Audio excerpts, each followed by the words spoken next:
Welcome back ladies, आप हैं skip fashion TV पे और आज हम देखने वाले हैं कि हाफ कटोरी ब्लाउज का कटिंग कैसे किया जाता है। लास्ट सेशन में हमने देखा था कि प्रिंसेस कट का कटिंग कैसे करते हैं। उसकी लिंक अगर आपको चाहिए तो डिस्क्रिप्शन में मैंने शेयर की है। उससे पहले अगर आपको मेरे नए नोटिफिकेशन वीडियोस के चाहिए तो उसके लिए आपको बेल आइकन प्रेस करना पड़ेगा। So please like, subscribe and comment to our channel and let's move to the half कटोरी। इसके लिए मैंने मेजरमेंट्स लिए हुए हैं। फुल लेंथ है 13 इंचेस, चेस्ट राउंड है 34 इंचेस, वेस्ट राउंड है 28 इंचेस, फ्रंट नेक है 7, बैक नेक है 10 इंचेस, स्लीव्स लेंथ है 5 इंचेस, स्लीव्स राउंड है 12 इंचेस। पहले मैं स्टार्ट कर रही हूँ पीछे के हिस्से से। इसके लिए मैंने पूरी लंबाई ली है 13 इंचेस, उसमें मैं 1 इंच ऐड करती हूँ क्योंकि ऊपर आधा इंच सिलाई में जाता है, नीचे आधा इंच सिलाई में जाता है और हमारी टोटल 13 इंचेस पूरी लंबाई तैयार हो जाती है। उसके बाद में लेती हूँ आर्म होल डेप्थ, वो है 5.5 इंचेस। अब यही मेजरमेंट मैं यहाँ पे ड्रॉ करती हूँ। 5.5 इंचेस आर्म होल डेप्थ है और पूरी लंबाई है 13 इंचेस प्लस उसमें मैं 1 इंच मिलाती हूँ।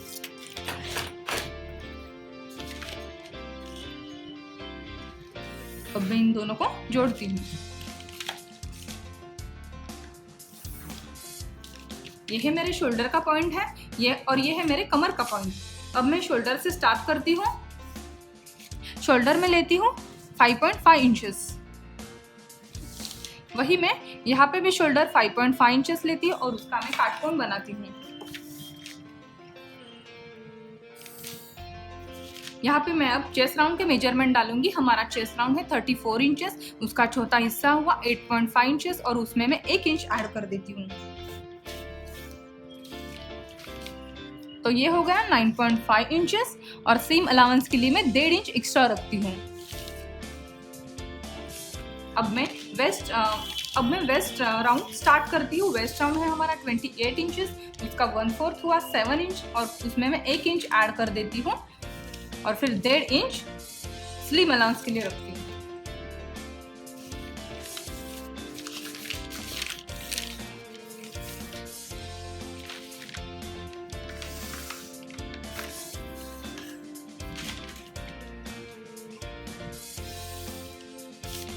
अब मैं जोड़ती हूँ।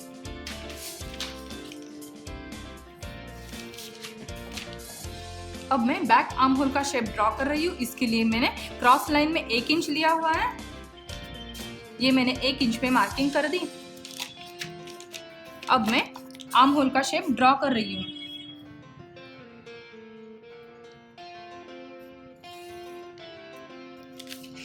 ये हुआ आर्म होल का शेप। अब मैं बैक का गला स्टार्ट कर रही हूँ। इसके लिए मैं नेक विड्थ ले रही हूँ 2.5 इंचेस। अगर आपको फैला हुआ गला चाहिए तो आप 3 इंचेस तक ले सकते हैं उसका माप। बैक नेक है 10 इंचेस, तो मैं यहाँ से क्रॉस में 10 इंचेस पे खून मार्किंग करती हूँ और फिर यहाँ पे मैं 2.5 इंचेस लेती हूँ और मैं इसका काटकोन बनाती हूँ। ठीक है, यहाँ पे राउंड नेक का शेप देती हूँ। ये हो गया मेरे पीछे का गला तैयार। अब मैं बैक के टक्स की मार्किंग करती हूँ। यहाँ पे है 4 इंच और ऊपर भी मैं 4 इंच लेती हूँ। कभी कभी ये टक्स गले के हिसाब से कम ज़्यादा भी होता है, पर नॉर्मली ये 4 इंच रहता ही है।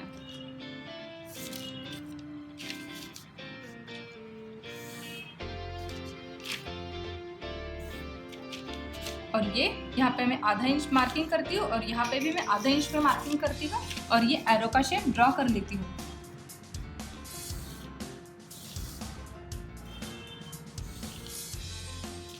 ये अब पूरा हो गया हमारा बैक का कटिंग। अब मैं इसकी कटिंग कर रही हूँ।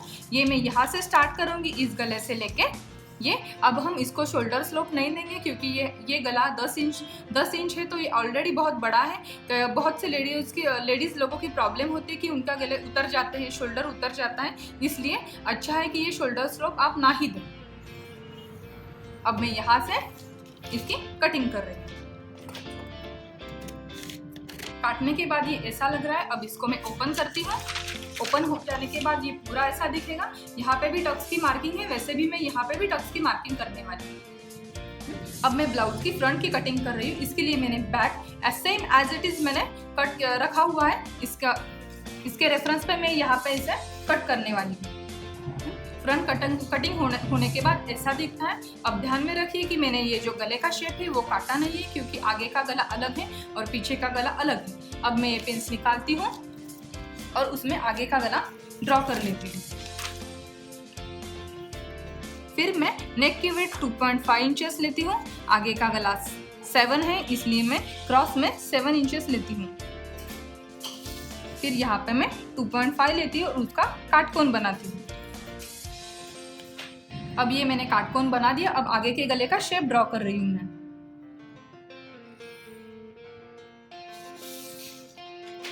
अब मैं गोल गले की कटिंग करती हूँ। हुई गले की कटिंग। अब मैं फ्रंट आर्म होल का शेप कट कर रही हूँ। इसके लिए मैं यहाँ भी एक काटकोन शेप लगा रही हूँ। जैसे हमने बैक कटिंग में किया था वैसा ही मैं काटकोन का शेप तैयार कर रही हूँ।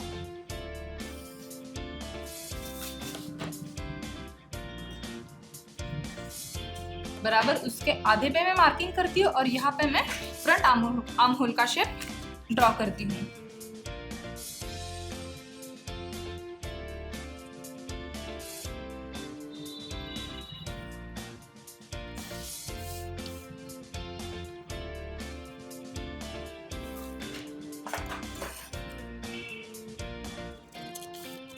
अब मैं इसकी कटिंग करती हूँ।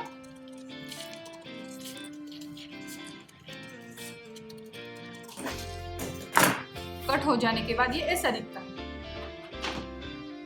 अब मैं योक का कटिंग करने जा रही हूँ। इसके लिए मैंने यहाँ से 2.5 इंचेस लिया और यहाँ पे मैं 2 इंचेस ले रही हूँ।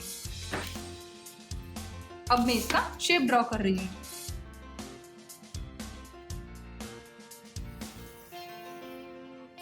ये हो गई हमारी योक पट्टी। अब मैं इसकी कटिंग करती हूँ।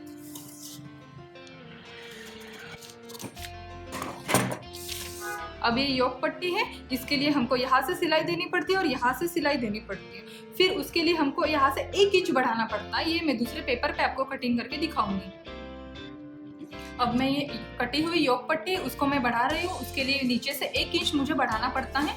यहाँ पे मैंने 1-1 इंच की मार्किंग की है। उसके ऊपर मैं ये योक पट्टी लगा रही हूँ और ये पिन के साथ जोड़ रही हूँ। अब ये बढ़ाई हुई योक पट्टी है, ये यहाँ से मैं कट कर दूंगी ताकि हमारी योक पट्टी 1 इंच से बढ़ जाए। ये छोटी योक पट्टी, इसको यूज करके मैंने नीचे से 1 इंच बढ़ाकर ये नई योक पट्टी तैयार की है। और अब हमें ये छोटी पट्टी का कुछ यूज नहीं है। ये मैंने फ्रंट का पोर्शन काट के रखा था, इसमें मैंने गला काटा था। अब मैं टक्स लाइन ड्रॉ कर रही हूँ। टक्स लाइन के लिए मुझे टक्स पॉइंट की जरूरत होती है। टक्स पॉइंट मतलब जहाँ पे बस्ट होता है अपना, वो हमारा हुआ टक्स पॉइंट। वो बस्ट है हमारा 8.5 इंच। अब मैं आधा इंच एक्स्ट्रा ले रही हूँ क्योंकि ऊपर सिलाई में हमारा आधा इंच जाएगा। तो ये रही हमारा टक्स पॉइंट। यहाँ से मैं एक टक्स लाइन ड्रॉ कर रही हूँ।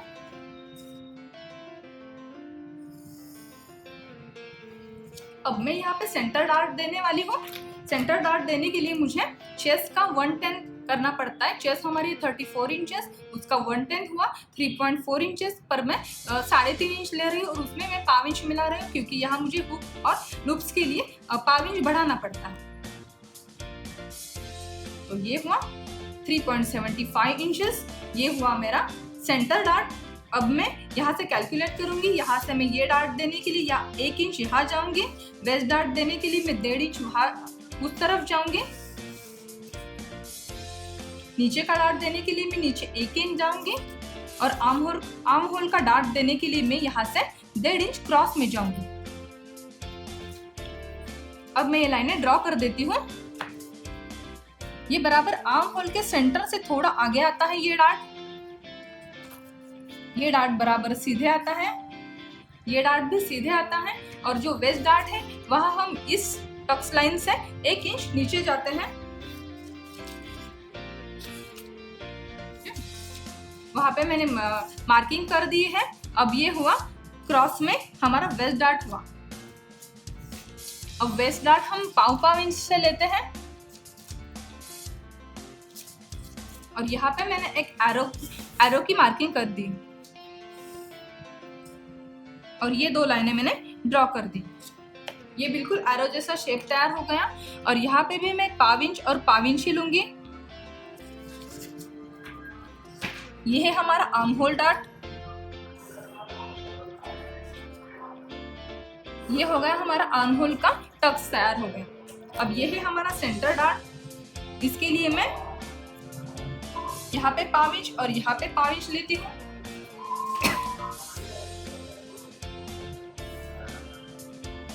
और यहाँ पे एरो जैसा लाइन ड्रॉ कर देती हूँ।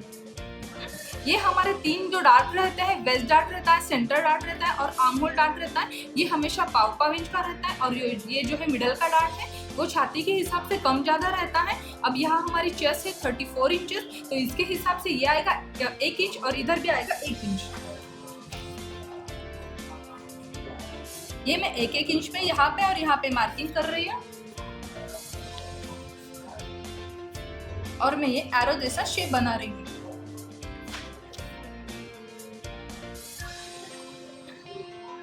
अब ये जो डार्ट है इसके मैं टक्स देने वाली हूँ, पर उससे क्या होता है कि हमारी आगे की लंबाई कम हो जाती है। इसके लिए हमें कपड़े पे यहाँ पे आधा इंच एक्स्ट्रा बढ़ाना पड़ता है। और ये भी डार्ट है, ये 1 और 1 इंच मतलब 2 इंच का डार्ट हुआ। इसके लिए यहाँ भी मुझे 1 इंच बढ़ाना पड़ेगा। ये मैं यहाँ से कपड़े के ऊपर बढ़ाने वाली हूँ। स्लीव्स की कटिंग कैसे करते हैं वो मैं आपको बताती हूँ। इसके लिए मैंने ये फोल्डेड पेपर लिया हुआ है। यहाँ पे मैंने 9.5 इंच की घड़ी डाली हुई है। अब हम यहाँ पे हमारे चेस्ट राउंड है 34 इंचेस, इसका 8वां हिस्सा लिया मैंने 4.25 इंच, उसमें मैंने 2.5 इंच लिया वो है 6.25 इंच। और मैंने वहाँ पे 1.5 इंच सिलाई मार्जिन के लिए रखा है और मैंने प्लस माइनस के लिए थोड़ा ज़्यादा रखा हुआ है। हमारे स्लीव्स की लंबाई है 5 इंच, इसके लिए मैं 5.5 इंच लेती हूँ और फिर 1.5 इंच सिलाई मार्जिन के लिए एक्स्ट्रा रखती हूँ। और वही निशान मैं यहाँ पे भी बनाती हूँ। स्लीव्स लेंथ है हमारी 5 और आधा इंच में एक्स्ट्रा लेती हूँ क्योंकि वो शोल्डर में सिलाई के लिए जाता है। और उसके बाद मैं 1.5 इंच एक्स्ट्रा लेती हूँ, वो अंदर की तरफ हमारा फोल्ड में जाता है। अब ये 2 लाइनें मैं एक दूसरे को जोड़ती हूँ और उसकी आर्म होल डेप्थ है वो मैं लेती हूँ 3 इंच। यहाँ पे भी मैं 3 इंच की मार्किंग करती हूँ और ये लाइन में जोड़ती हूँ।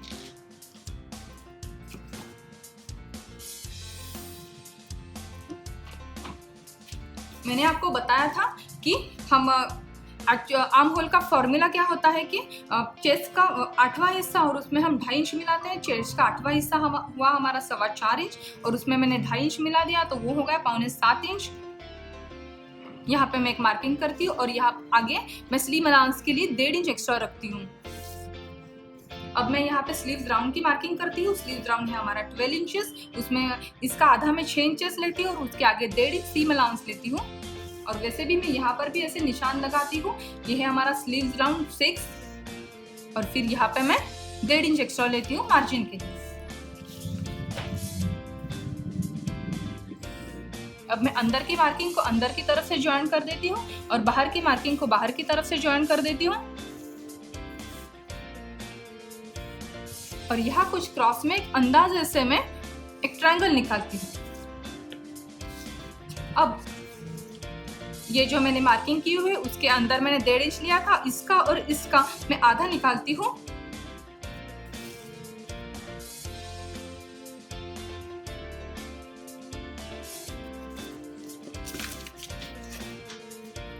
अब मैं इसका काटकोन कर लेती हूँ।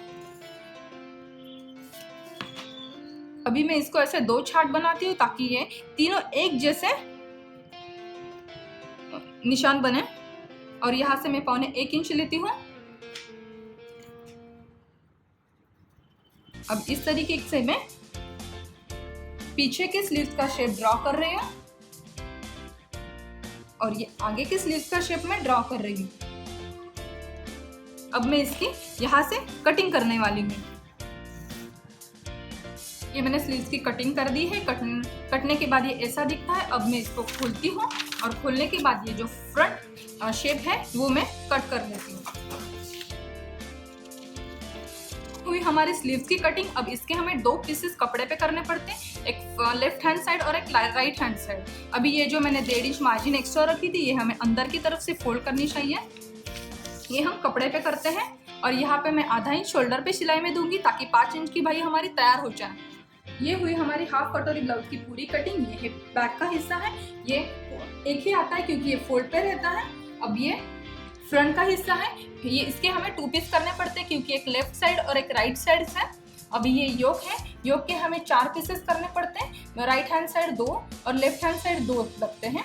अभी ये है हमारी स्लीव, इसके भी हमें 2 पीसेस लगते हैं, राइट हैंड साइड 1 और left hand side 1। So ladies, I hope आपको ये सेशन बहुत ही पसंद आया होगा। So please like, subscribe and comment to our channel. Also press the bell icon, नीचे जो घंटी है उसको दबा देना ताकि आगे जब भी मैं वीडियो लेके आऊंगी आपको उसके नोटिफिकेशंस मिलते जाएंगे।